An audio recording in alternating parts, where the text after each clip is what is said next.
లోకల్లో ఉన్న జనాలంతా పెళ్లి చేసుకొని పెళ్ళాం పిల్లలతోని నిమ్మలంగా ఉంటే చాలు అని ముంగటి పోతుంటే ఆడాడ కొందరు మాత్రం ఇంకా కట్టుకున్న భార్యలను కొట్టి కట్నాలు తెమ్మని ఎలగొడుతుర్రు. ఇగో గిట్లనే రాజన్న సిరిసిల్ల జిల్లా చిన్నబోనాలు అనే ఊళ్ళో కూడా ఒక అన్న కట్నం తెమ్మని భార్యను కొట్టి తల్లిగారింటికి ఎలగొట్టిండట.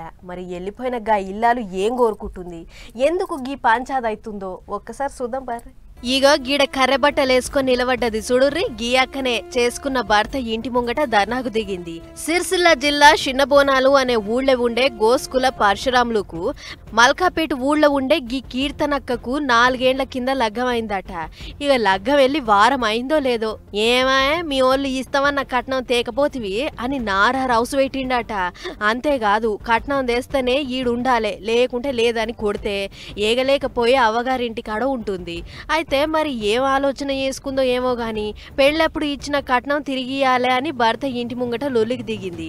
గిట్ల సంగతి అని ముచ్చట ఎరక చేస్తే మహిళా సంఘాలలో వచ్చి బాధితురాలు కీర్తనకు న్యాయం జరగాలి అని జిజ్జు చేసిర్రు. పెద్ద మనుషుల మధ్యలో ఒప్పందం చేసుకున్నారు. ఆ టైం కూడా అధిగమించి వాళ్ళు ఇచ్చిన ఏదైతే కట్నం ఉందో 4 లక్షలు ఇచ్చిన దానికి ఇంకో 4 లక్షలు అదనంగా మాట్లాడిందంటే 8,50,000 ఇవ్వాలనేది డిమాండ్ చేసిన పెద్ద మనుషుల ఒప్పందం మీద. ఆ ఒప్పందమైనా కూడా ఇప్పటికీ 6 నెలలు గడుస్తున్నా కూడా డబ్బులు ఇచ్చింది లేదు, విడాకులు తీసుకున్నది లేదు.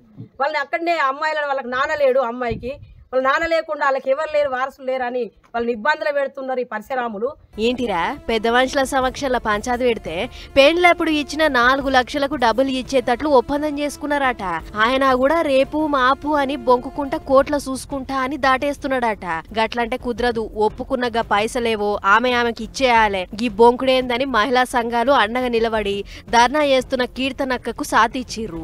అయితే అంతకుముందు పోలీస్ స్టేషన్ కు పోయి ఇది సంగతి సారు తీసుకున్న కట్నం డబ్బులు ఇస్తలేడని ఎన్ని మాటలు చెప్పినా కూడా పోలీసోళ్ళు పట్టించుకోలేదట. మరిగా ఒప్పందం ప్రకారం పరశురాములు పైసలు ఎన్నడిస్తాడో ఏమో గాని కట్నం పైసలు వాపసు ఇచ్చేదాకా ఈడికెంచి కదిలేదే లేదని మంకుపాటు పట్టింది బాధితురాలు. చూడాలి మరిగా పోలీసోళ్ళు ఇప్పటికన్నా గీ ముచ్చట్ను తష్పై చేస్తారో లేదో అనేది.